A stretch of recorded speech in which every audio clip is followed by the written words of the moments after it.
Guys অবশেষে চলে এসলো আমাদের গেমের ভিতরে new lakh royal animation event.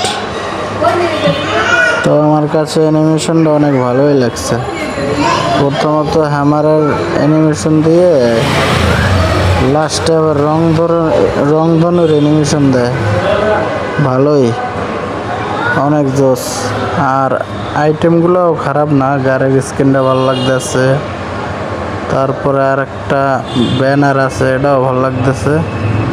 তো সবসময় আমি প্রথম স্পিনে 9 ডায়মন্ডই পাইয়ে যাই। তো এবারে দেখবো কত ডায়মন্ডে পাই। তো এবারে ভাগ্য পরীক্ষা হয়ে যাক কত ডায়মন্ডে বাজে। তো স্পিন শুরু করতেছি, দেখি কি দেয়। কাজ দিয়ে দাও, গেছে। ও আয় রে কেরিনা,